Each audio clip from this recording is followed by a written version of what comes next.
तो कहानी के शुरुआत में हमें एक वीडियो को दिखाया जाता है जिसमें एक लड़की एक्सरसाइज करना सिखा रही होती है। यह वीडियो हमारी कहानी की मेन फीमेल लीड देख रही होती है। तभी उसके मुंह से अचानक खून निकलने लगता है। वह काफ़ी ज़्यादा बीमार होती है। अपना डिप्रेशन दूर करने के लिए वह एक नई कहानी पढ़ने का फैसला करती है। तभी फिर से उसके मुंह से खून निकलने लगता है। वह फ़ोन रख के अपने मन में सोचती है कि वो भी एक बार स्वस्थ तरीके से जीवन जीना चाहती है। तभी अचानक उसकी आंखें भारी होने लगती है। उसे ऐसा महसूस होता था मानो जैसे उसका पूरा शरीर टुकड़ों में टूट रहा है। वह भगवान से प्रार्थना करते हैं कि अगले जन्म में उसे एक स्वस्थ शरीर मिले। अब तभी सिस्टम को दिखाया जाता है जो उसकी इच्छा पूरी कर देती है। उसे आखिरी बार जिस कहानी को वो पढ़ रही थी उसी के फीमेल लीड के रूप में जन्म देती है। उसे अपनी आंखों पर यकीन नहीं हो रहा था। वह सिस्टम से दोबारा इसके बारे में पूछते हैं। सिस्टम बताता है कि यह सच है। अब तुम कहानी की फीमेल लीड यानी कि मुख्य पात्र का रोहिला क्लेमेट बन चुकी हो। तुम्हें 1 साल के भीतर इस कहानी के मुख्य पात्रों को ढूंढना होगा। फीमेल लीड पूछती है भला मैं ऐसा क्यों करूँ। सिस्टम कहता है क्या तुम्हारी इच्छा नहीं थी कि तुम स्वस्थ शरीर के साथ जीवन जीना चाहती हो। फीमेल लीड कहती है हाँ तो। सिस्टम बोलता है अगर तुम 1 साल के भीतर इस कहानी के मुख्य पात्रों को ढूंढ लेती हो तो यह शरीर तुम्हारा हो जाएगा। जिसका सुनकर मेन लीड काफ़ी ज़्यादा खुश हो जाती है। फिर मन में वीडियो में दिखाए गए सभी एक्सरसाइज को याद करते हुए सोचते हैं इसका मतलब मैं उस स्वस्थ शरीर के साथ वहाँ से भी एक्सरसाइज कर सकती हूँ। और वैसे भी यह एक रोमांस फैंटेसी नॉवल है। इसमें पक्का 3-4 मेन लीड हो गए।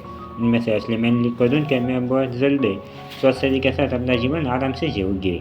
ये सोच के वो मान जाती है। तभी कहानी सुनाने वाला बताता है कि उस वक्त रोहिला को यह नहीं पता था कि वह जिस कहानी में फंस गए हैं वहाँ पे 10 से भी ज़्यादा सपोर्टिंग मेन लीड है। अब तभी सिस्टम बोलता है अरे मैं एक बात बताना तो भूल ही गया। फीमेल लीड पूछते हैं कौन सी बात। सिस्टम फीमेल लीड को बताता है कि अगर उसने 1 साल के भीतर असली मेन लीड को नहीं ढूंढा तो वह मर जाएगी। जिसे सुनकर फीमेल लीड काफ़ी ज़्यादा डर जाती है। वह सिस्टम को मजाक करने को बंद करने को कहती है। सिस्टम याद दिलाता है कि वह पहले भी एक बार मर चुकी है। वह सुनकर फीमेल लीड मन में सोचते हैं वैसे यह क्या तो सच रहा है। अब तभी सिस्टम बोलता है कि वह उसे समय समय पर कुछ मिशन भी दिया करेगा। फीमेल लीड पूछते हैं कैसे मिशन। सिस्टम बोलता है यही कि तुम्हें मेन लीड को ढूंढना होगा और साथ ही में उसके अफेक्शन लेवल को भी बढ़ाना होगा। फीमेल लीड पूछते क्या उन्हें ढूंढना काफ़ी नहीं होगा। सिस्टम कहता है नहीं तुम्हें एक बार उन्हें ढूंढने के बाद उनके अफेक्शन लेवल को बढ़ाना होगा। वह 0 से शुरू होगा और जब एक बार यह अस्सी तक पहुँच जाएगा तब तुम वह कहानी का मुख्य पात्र है या नहीं उसके बारे में पता कर पाओगे। लेकिन हाँ ध्यान रखना अगर फेल हुई तो सज़ा भी मिलेगी इसलिए सावधान रहना ठीक है। जिससे सुनकर फीमेल लीड सिस्टम पे भड़क जाती है कि अरे तुम मुझ पर ऐसे फालतू के नियम नहीं थोप सकते हो। तभी बाहर से आवाज़ आती है जिससे सुनकर फीमेल लीड डर जाती है कि बाहर तो कोई खड़ा है। वह सिस्टम गुड लक बोल के वहाँ से भाग जाता है। फीमेल लीड सिस्टम पे चिल्लाती है अरे रुक जाओ अभी तुम मुझे यह शहर छोड़ के नहीं जा सकते हो। मैं मानसिक रूप से तैयार नहीं हूँ। तभी दरवाज़ा कोई बाहर से नॉक करता है जिससे फीमेल लीड डर जाती है।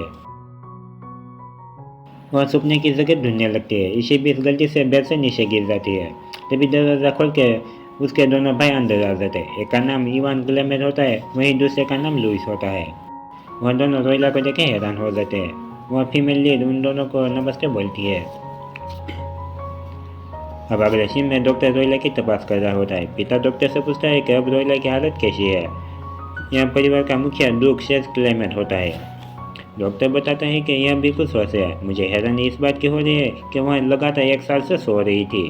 जोश बोलता है चलो यह अच्छी बात है। वही इवान बोलता है हाँ इसमें कोई शक नहीं इसकी लंबी उम्र है। यह सुनकर डूक इवान पे भड़क जाता है। वह उस पर काफ़ी ज़्यादा गुस्सा करता है और अपना मुंह बंद करने को बोलता है। वही फीमेल मन में सोचते हैं यह सच में काफ़ी ज़्यादा हैरान करने वाली बात थी कि रोहिला लगातार 1 साल से सो रही थी। वहीं इससे भी ज़्यादा हैरान करने वाली बात इन तीनों का प्रतिक्रिया है खास करके इसी ईवान नाम के व्यक्ति के। जब फीमेल लीड उसकी ओर प्यार से मुस्कुरा के देखती है तो ईवान अपना मुंह बगाल लेता है। यह देख के फीमेल लीड मन में सोचते हैं आखिर इसकी परेशानी क्या है। तभी ड्यूक रोहिला का हाथ पकड़ के उससे बातें करने लगते हैं और रोहिला को कुछ बोलने को बोलते हैं।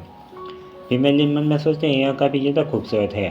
जैसे व्यक्ति को तो मैंने सिर्फ कहानियों में पढ़ा और सुना था। वैसे शायद पहले मुझे इनके सवाल का जवाब देना चाहिए। यही सोच के वो सोचते हैं कि एक छोटी सी तारीफ काफ़ी रहेगी। यही सोच के रोहिला बोलते हैं वैसे यह थोड़ा सा शर्मनाक है लेकिन आप सच में बहुत ज़्यादा सुंदर है। जिसे सुनकर ड्यूक डॉक्टर और यहाँ तक कि दोनों भाइयों का मुंह खुला का खुला रह जाता है। ड्यूक डॉक्टर पे गुस्सा करते हुए पूछते हैं कि आखिर तुमने नहीं कहा था कि यह बिल्कुल ठीक है। फीमेल लीड मन में सोचती है अचानक इसके शरीर से आग क्यों निकल रही है। जो गुस्से में डॉक्टर से पूछ रहा होता है कि आखिर यह फिर मुझे पहचान क्यों नहीं रही है। फीमेल लीड मन में सोचती है, लगता है मैंने कोई परेशानी खड़ी कर दी है, क्योंकि मुझे यहाँ आदमी याद नहीं है। तभी सिस्टम आके बताता है कि यहाँ तुम्हारा पिता सेल्स क्लब में थे।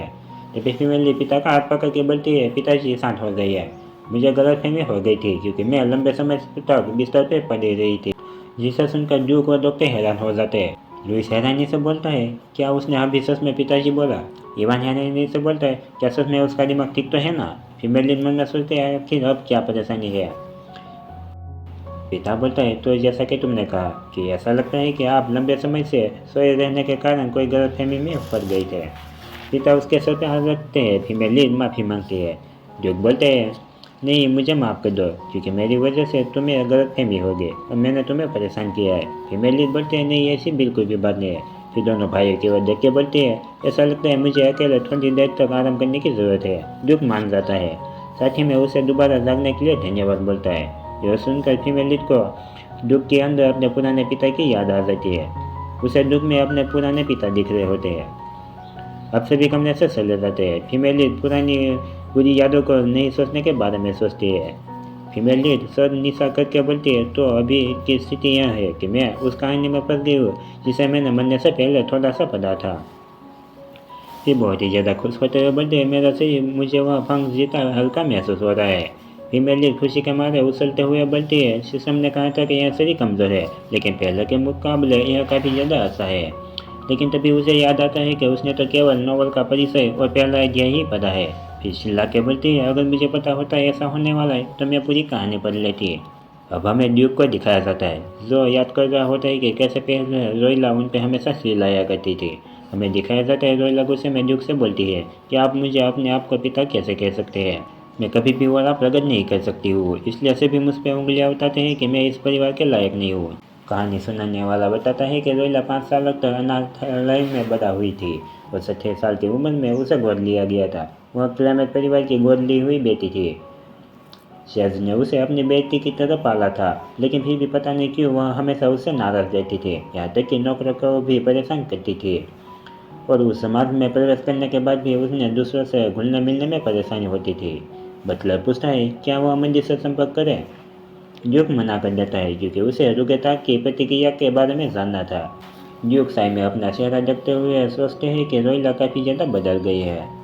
अब हमें रोइला को दिखाया जाता है, जिसके बालों को 2 मेड कंघी कर रहे होते हैं। तभी अचानक एक मेड के ब्रश में उसके बाल फंस जाते हैं, जिससे वह मेड काफ़ी ज़्यादा डर जाती है और उससे माफ़ी मांगने लगती है। वह घुटने पे बैठ के फीमेल लीड से उसे माफ़ी कर देने की विनती करने लगती है। फीमेल लीड उसे बोलती है कि यह ठीक है, बस में बालों का फंसना तो आम बात है, तो तुम खड़ी हो सकते हो। यह सुनकर मैं काफ़ी ज़्यादा हैरान हो जाती है। फीमेल लीड मन में सोचती है कि यह इतनी ज़्यादा डरी हुई क्यों है? क्या ऐसा इसलिए है क्योंकि रोइला ने इन सभी के साथ बहुत ही ज़्यादा बुरा व्यवहार किया था? तभी मैं डरते हुए बोलते, क्या उसे अब घर से बाहर निकाल दिया जाएगा? फीमेल लीड कहते, आखिर ऐसा किसने कहा? फीमेल लीड उसके आंसू पोंछते हुए बोलती है, वह ऐसा बिल्कुल भी नहीं करने वाली है। जब मैं बेहोश थी तब तुम ही लोग थी जिन्होंने 1 साल तक मेरी देखभाल की थी। यह बोलते वक्त फीमेल लीड काफ़ी ज़्यादा खूबसूरत लग रही होती है, जिसे देख के दोनों में जो काफ़ी ज़्यादा इमोशनल हो जाती है। लाल बालों वाली बोलती है, माई लेडी रोइला, हमें खुशी है कि आप फिर से जाग गई है। फीमेल लीड धन्यवाद बोलती है। लाल बालों वाली मेड बोलती है कि आप हमसे इतनी विनम्रता से बातें ना कीजिए, कृपया सरलता से बोलें। फीमेल लीड बोलते हैं, नहीं, मुझे ऐसे ही बातें करने में अच्छा महसूस। मेड पूछते हैं कि हमसे कोई गलती हुई है? फीमेल लीड मना कर देते हैं। मेड खुश होते हुए बोलती है, तो फिर ठीक है, चलिए हम आपकी जल्दी से तैयार कर देते हैं, क्योंकि अब आपके भोजन के लिए देर हो रही है। दिखाया जाता है फीमेल लीड उन दोनों मेडों के साथ काफ़ी अच्छे तक घुल मिल गई होती है। अब डाइनिंग टेबल का सीन दिखाया जाता है। इतने सारे भोजन को देख के फीमेल लीड के मुँह से पानी आ रहा होता है, लेकिन जब दोनों भाइयों की ओर देखती है तो सोचती है कि आखिरकार इनके साथ क्या परेशानी है। तभी ड्यूक उसे भोजन ठंडा होने से पहले खाने को बोलते हैं। दिखाया जाता है कि काफ़ी ज़्यादा शांति होती है। फीमेल मन में सोचती है, आखिर इतनी शांति क्यों है? क्योंकि जब पिछले जन्म में वो अपने माता पिता के साथ भोजन करती थी तब हमेशा काफ़ी सारी बातें किया करते थे। तभी ड्यूक उसे आवाज़ लगाता है और पूछता है कि क्या उसे भूख नहीं लगी है? फीमेल लीड बोलती है, नहीं, मैं बस शुरू करने ही वाली थी। फिर जैसे ही फीमेल लीड पहला टुकड़ा खाती है तो काफ़ी ज़्यादा खुश हो जाती है। उसे ऐसा करते देख के तीनों हैरान हो जाते हैं। फीमेल लीड भुक्कड़ों की तरह खाना शुरू कर देती है और मन में सोचते हैं, यह काफ़ी ज़्यादा स्वादिष्ट है। ड्यूक बोलते हैं, आराम से खाओ, मैं और भी ज़्यादा तैयार करवा लूँगा। फीमेल लीड यह सुन के काफ़ी ज़्यादा खुश हो जाती है उसे इस तरह से खाते हुए देख कर लुइस बोलता है कि आखिर ड्यूक की बेटी इस तरीके से खाना कैसे खा सकती है। इवान बोलता है, मुझे लगता है शायद वो अपनी उत्पत्ति को छिपा ही नहीं सकती है। वो आगे भी कुछ बोलने वाला था, तभी ड्यूक इवान पर गुस्सा हो जाते हैं, जिससे फीमेल लीड खाना हंसने लगती है। ड्यूक उसे डराने के लिए माफ़ी मांगते हैं। फीमेल लीड खाना गटकते हुए अपना सर हिला के बोलते हैं, नहीं वहाँ बिल्कुल ठीक है। फिर प्यार से धन्यवाद पिताजी बोलते हैं, जिससे ड्यूक काफ़ी ज़्यादा हैरान हो जाते हैं। पिता पुत्री का प्यार देख के इवान को काफ़ी ज़्यादा गुस्सा आ रहा होता है। अब फीमेल लीड को वापस अपने कमरे में दिखाया जाता है। वह इवान के बारे में सोचती है कि कैसे वह पूरे वक्त उसे गुस्से में घूरता रहा था। तभी लाल बालों वाले मेड पूछती है कि क्या बात है, उसे खाना पसंद नहीं आया। फीमेल बताती है, नहीं ऐसी बात नहीं है, खाना अच्छा था, मैं बस थोड़ी सी थक गई हूँ। तभी मेड उसे एक प्रेशर बात के लेने की सलाह देती है। वह उसकी विशेषता भी बताती है। फीमेल मान लेती है। अब वह बाथटब में आराम कर रही होती है, तभी अचानक उसकी आँख लग जाती है। उसे वहाँ वक्त याद आता है जब अपनी माँ के हाथों वह मरने वाली थी। तभी उसके पिता ने आके उसे रोक दिया था। दिखाया जाता है कि उसकी माँ रोते हुए बोलती है, आखिर यह कब तक चलेगा, तुम काफ़ी ज़्यादा मेहनत करते हो, इसके बावजूद कुछ भी नहीं बदल रहा है। आखिर हम कितने लंबे समय तक यहाँ हॉस्पिटल के बिल भरते रहेंगे जो हर दिन बढ़ते जा रहे हैं। तभी अचानक फीमेल लीड की सांस फूलने लगती है। वह जल्दी से पानी से बाहर आ जाती है। वह मन में सोचती है कि उसे याद है कि उस दिन हर कोई उसकी वजह से सफ़र कर रहा था। शायद यह सभी उन सभी बुरे दिनों का इनाम है। मैं यह मौका हाथ से नहीं जाने दूंगी। इससे कोई फर्क नहीं पड़ता कि मैं किस कहानी में फंस गई हूँ। मेरा एक ही लक्ष्य है कि मुझे मुख्य मेन लीड को जल्दी से ढूंढ लेना है, क्योंकि चाहे कुछ भी हो जाए मुझे जिंदा रहना है।